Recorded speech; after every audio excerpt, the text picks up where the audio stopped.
Understand this, everything is moving in the direction that the Bible says it's moving in.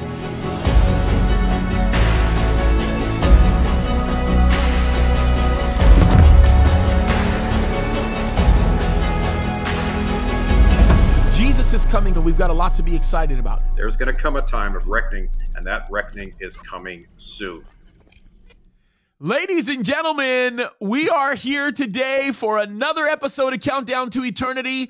I am completely thrilled to be able to do this at such a time as this. I got to tell you, the news articles are unbelievable, and they keep coming. I am with the great Don Stewart. Don, we got a lot to talk about, don't we, brother? Boy, don't we ever, James. Don't we ever. So, I don't know, bro. Where do we start? I'll leave that one up to you. All right. We start with something that we've mentioned, I think, before here, but the story is developing as this one does.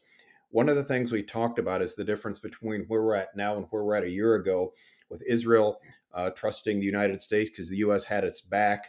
Now there's stories out. Let me give you a couple of them. A story from an Israeli source. Should Israel change the superpower it's trusting in instead of the U.S.? Because the U.S. obviously doesn't have its back, and they're suggesting Russia or China maybe.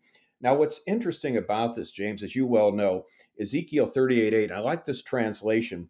It talks about Israel living at a time they feel secure, or they'll be living in confidence because someone is going to cause them to be confident when they get invaded. In other words, they don't think it's going to take place, and we can already predict who it's going to be. It's going to be Russia, obviously.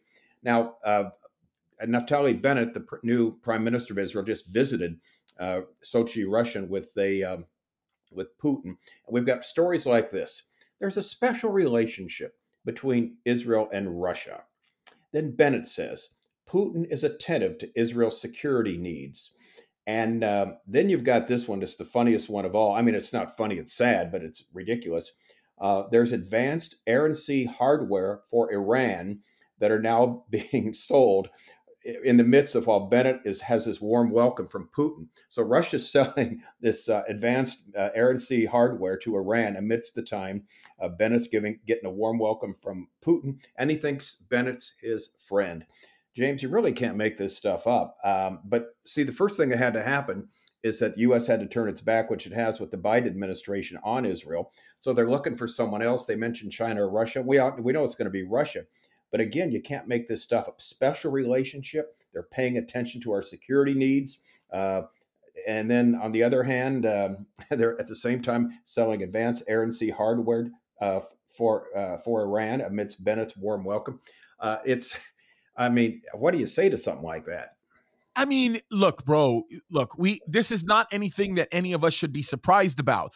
We were talking about this, and I don't know if you remember this when me and you started doing Pastor's Perspective, almost 10 years ago. One of the things that was really interesting was the amount of hostility that we received when we told people that we weren't really concerned about ISIS as much as we were really concerned about Iran and what was going on there. And of course, the fact that we were very concerned about what was going to be happening in Russia, very specifically as it related to Israel's security. And we had been talking about this again and again and again. We've been rehearsing these issues. And, we're not prophets or sons of prophets, but we certainly know the scriptures enough to know that this stuff is real. And make no mistake about it, we know this. Ezekiel chapter 38 talks about these unwalled cities. And when we begin to get into the idea where even Saudi Arabia says, hey, what evil has been brought into your mind, Russia, that you would do something like this? Like, what's wrong with you? This seems like it's completely out of nowhere. I mean, it would seem like everybody's happy, everything's okay, but we all know that Russia, in their growing desire to want to be number one and to dominate, is going to want the natural resources that are continuing to show themselves to be in plenty there in Israel. So we know that this is going to happen. We've been watching it. It is interesting with this meeting that took place between Bennett, I'm blown away with some of the things that were actually, some of the statements that were actually made in this meeting. And I mean, I guess I shouldn't be completely surprised, but the meeting, in this meeting, Bennett actually said that Putin is attentive to Israel's security needs. And Yeah. I know me and you both laughed at that because we said, yeah, he'll be attentive until he completely destroys them. But what is very interesting is, or at least attempts to destroy them. But what's very interesting to me, when you go back and you analyze this for just a second, is they not only spent time talking together, and not only was it successful in the mind of Bennett, but Bennett spent so long over there that he had to honor the Shabbat in Russia.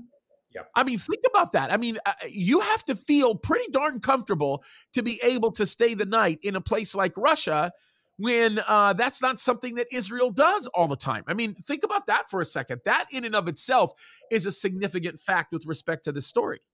Yeah, and as we've mentioned before, we always have new people listening and watching that United States is not a player in last days Bible prophecy. Russia will lead an invading force against Israel in the last days when Israel is not expecting it. And is why this is so profound, James, as you know, because Putin is attentive to our security needs. We have a special relationship. Now that we can't trust the U.S., we need to go to Russia for, to someone to have our back. And so they're living in confidence, but we know it's a false confidence there. And we can see it. But again, Israel is blind. And that's something we need to understand too, nationally blind until their eyes are open when they see Jesus as the Messiah. The worst times in their future and the best times in their future are still ahead of them with the Great Tribulation, the second coming of Christ. But until that time, James, we see things done. We've talked about other things they've done that's so irrational and so illogical. But the bottom line here is you just can't make this stuff up. This fits perfectly with what we've been talking about for a long time and perfectly with what we predicted a year ago when things were just the opposite, when the U.S. did have their back and there was a superpower in the world. So that story, I thought, it's always it's developing. And we'll have more stories on this down the line. But it just goes to show the Bible way ahead of its time. The Bible is giving tomorrow's news. Yeah, absolutely. And when you see the headlines, no one is surprised. We actually get very excited as these headlines go by. And a lot of people don't know this, but what you do oftentimes, you don't do it, or we don't do it nearly as much as you do, but you send us these news stories every day. And we get sometimes 30, 40, 50 of them. And every single time you send them to me, we're just really thankful because we know it takes a lot of work to gather these stories. But what's interesting is the way that these stories are coming forth. I mean, that's the thing that's just blowing my mind. I mean, you look at the headlines of all the things that we're actually facing right now, and it is completely, it's mind-boggling to me. I mean, reading some of these things, it is just completely crazy. Even this COP26 thing that's coming up. Yeah, why don't you talk about that a bit? We've got that this on is my an list too. interesting headline. Maybe you can talk to us a little bit about this, but this is the UN warning of global chaos if the COP26 climate conference fails. Now, this is crazy because they've got the Pope involved in this, right? Yes. Yes. They've got lots of different world leaders involved in this. And I'm guessing that this conference is going to be a conference that is going to be used to implement many of the things, or at least lay down the road work to implement many of the things we know will have to take place in order for Revelation 13 to happen. I mean, it's looking more and more like this, and we are running more and more towards the globalist mindset. And this is make no mistake about it. Yeah, basically it says any failure by the COP26 summit in Glasgow to deliver an agreement on future transnational climate controls, dig this, James, could plunge the world into chaos, sparking migration crises along food shortages, political disorder, famine, and war, and terrorism, says the UN's top climate official Sunday. Executive Secretary of the UN Framework Convention on Climate Change made her bleak prediction ahead of the opening of the convention on November 1st. 30,000 people from 197 countries are ready to fly into the meeting, she warned, in Glasgow, Scotland. We're ready to talk about preserving the stability of countries, preserving the institutions we have built over so many years, preserving the best goals of our country put together. The catastrophic scenario would indicate we have massive flows of displaced people. So what are they going to do? Control, control, control. That's all it comes down to, doesn't it, James? Those three words, control, control, control. It's all about making it worse. And that's Yeah. the thing that they want to do. And again, they have to implement something like this. They have to use things that they are calling crisis to actually implement the types of things that are completely ridiculous. That's where these mandates come into play. That's where all of the things that we've been facing, and they all center around the scenario of what we know will be coming in Revelation chapter 13. And it's amazing to me to actually see that. And again, you already mentioned this article, but there's a lot of these that kind of communicate the exact same thing. You know, this advanced air sea Russian hardware for Iran. I mean, how in the world can you understand the kind of hubris that you have to be able to broker something like this while you're in the midst of having talks with the number one enemy of this nation? I mean, I think this is amazing. But again, it goes back to the attack that we read about in Ezekiel chapter 38. Yeah, and also too about Revelation 13, where the whole world is controlled by this final system, a worldwide system where no one can buy or sell without the markets coming to that. And as we've said before, we'll say again, they've used the lockdowns to begin the control of people. But believe me, that's just the beginning of the beginning. They're not going to let it go. In fact, they've actually said that we can't let, like who was it? So we can't let a good problem go to waste. As I think it's Rahm Emanuel, a good crisis go to waste. Well, here's the thing. They're going to keep, they love the control. They're going to keep that to the place where we have two stories, James, two stories. And again, you can't really make this stuff up. I mean, you wish you could. Let's go to New Zealand first. The New Zealand Prime Minister admits she wants to create two classes of citizens based on vaccination status. Two classes of citizens. The first class citizens, of course, have got the jab. The second class have not. And I want to read a long line with that. There's a story that came out, of course, out of the United States with the head now of the CDC. She says the Biden administration is planning education and counseling for the unvaccinated. Now, to me, it sounds like, James, we're getting to 1984 here, where you've got two classes of people, those that bow to Big Brother and those that don't. And those that don't are going to get counseling. What are we in North Korea with the re-education camps? What's going on? Well, that's exactly what it is. And again, the reason why they're able to get away with it, and it kills me, is because they're playing upon the fears of people. Yes. And that's really what it's going on. And, Breitbart does a really good job of reporting this. There's even, if you go to Breitbart's page, there's even a video where this is actually spoken about. As a matter of fact, I think I actually have it where she actually says this. I'm going to bring it up right now to see if I can play it. I'll throw it on full screen and see if I can get that. Because I do think that it's worthwhile actually bringing this to everybody's attention, because it is sad. And then the arrogance by which she says what she says is completely unbelievable. So let me see if I can switch this over. Sure. I actually think this is the video right here that it is. And it's pretty ugly how she represents herself and what she actually says. But I'll show you right now what she actually says right now. So let me go ahead and roll it and see what she says. Basically said this is going to be like, well, it's almost like, you probably don't see it like this, there's two different classes of people. If you're vaccinated or if you're unvaccinated, you have all these rights. If you are vaccinated, that is what it is. So yep. Can you describe this? You were previously hoping not to have to do that, I guess, when we still looked like we could maintain elimination across the whole country. I guess that has now changed because I think it was less because necessarily of the elimination determining that, and more because we, of course, maintained, and actually we have managed very high vaccination rates generally without the use of certificates.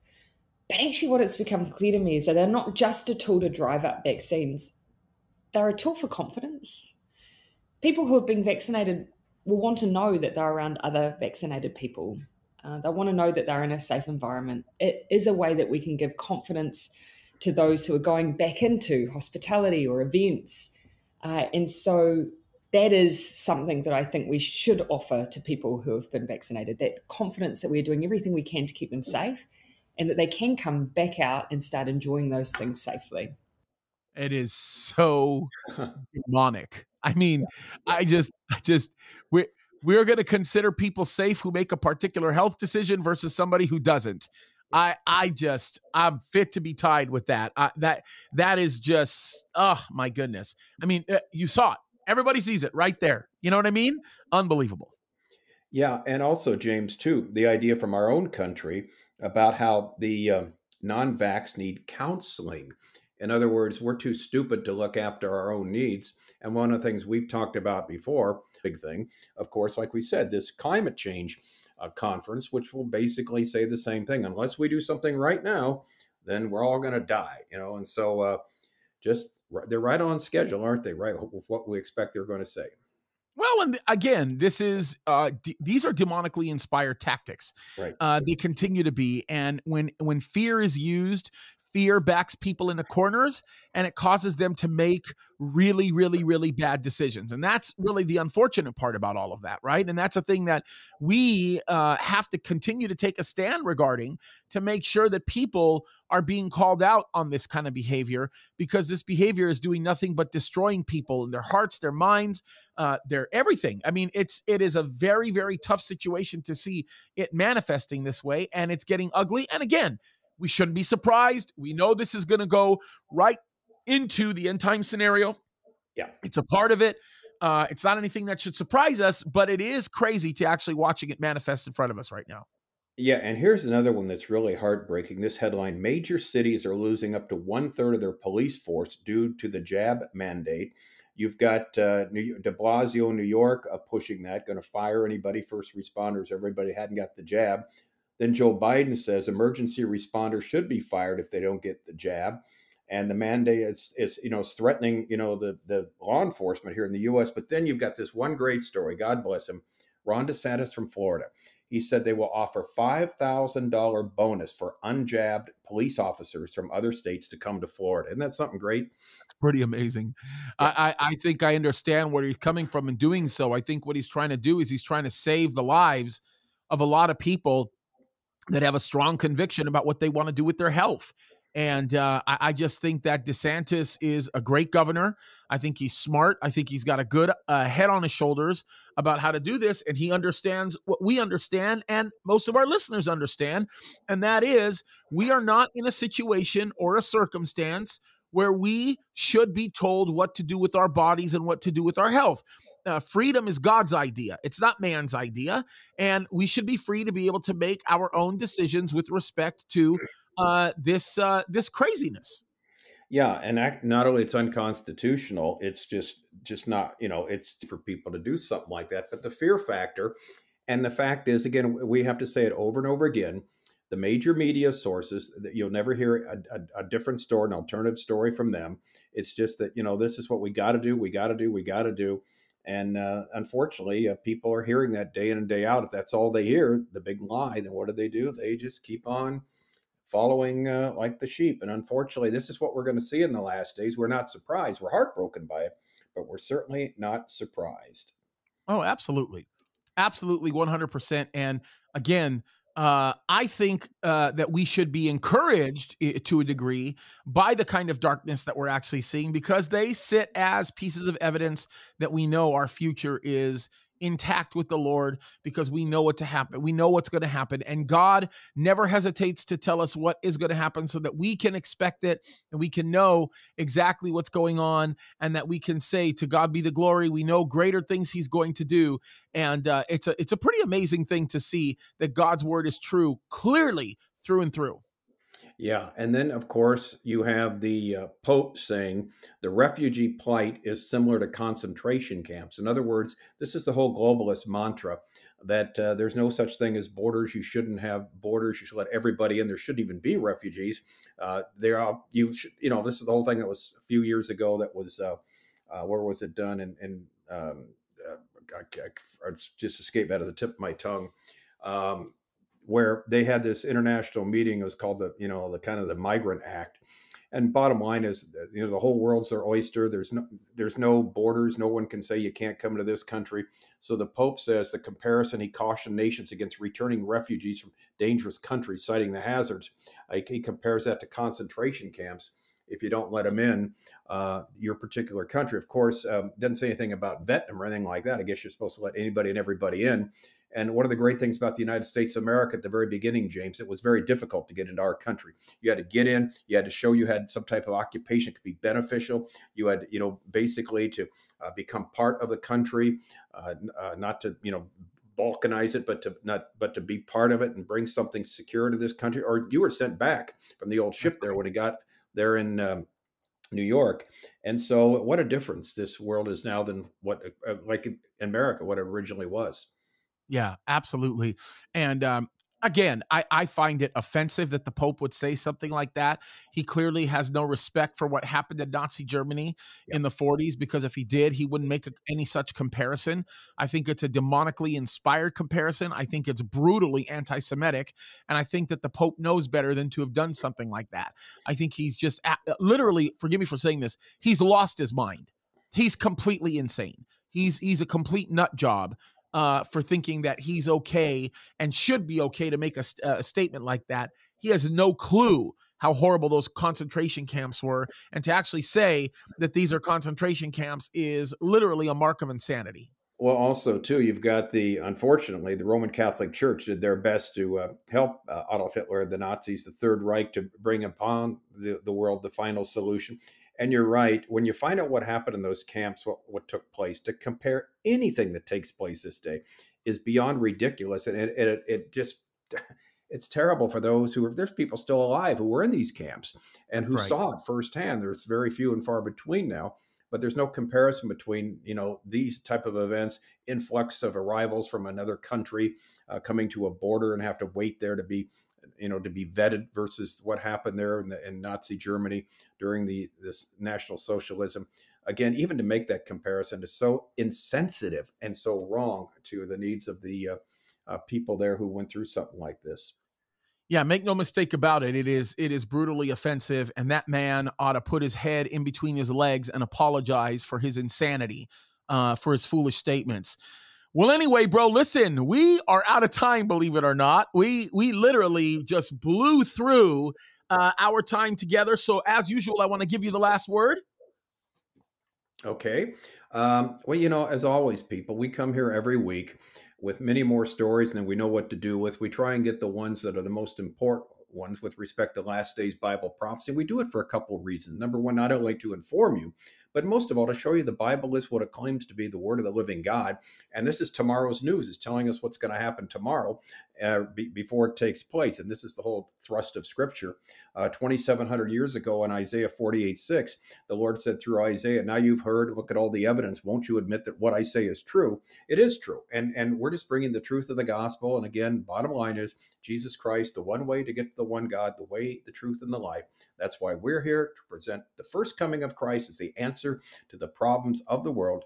Come to faith in him, and that'll give you your identity, your purpose, and your destiny. So again, that's why we do Countdown to Eternity. Amen and amen, bro. And I will tell you that this gives hope to anybody who can read the Bible, take a look at the current events, and know what's going on. You could not be more true in what you just said. So you guys, listen, we are so grateful that you take the time to listen to us, watch us, wherever you are, sometimes as you're driving, as you're walking, jogging, whatever it is. We don't ever minimize that. We sincerely hope that you enjoyed watching or listening to this as much as we've enjoyed making it. We are so grateful for you. Thank you for all the support that you continue to give. Also, I want to give a particular shout out at the very end to go to educatingourworld.com. Don's got some great material that he's got out there for free, and please consider donating on his page. I know that it's that support that keeps him sustained to be able to do these things that he does for free. So we just wanted to encourage you to do that. Once again, we want to thank you for joining us for another episode of Countdown to Eternity. May God richly bless you. On behalf of the great Don Stewart, we love you so much. We'll see you next week. God bless you. Thanks for joining us, but don't click away just yet. If you want to catch previous episodes, you can find them on countdown2eternity.com or listen on your favorite podcast app. Visit educatingourworld.com for additional resources that Pastor Don Stewart has available, such as Ancient Mysteries of the Bible Solved, What Happens 1 Second After We Die, and all other titles are completely free to download. Before you go, follow James Kaddis on Instagram and Rumble. Be sure to subscribe to us on YouTube at Calvary Chapel, Signal Hill. Countdown to Eternity is listener supported. Until next week, may the Lord bless you and keep you.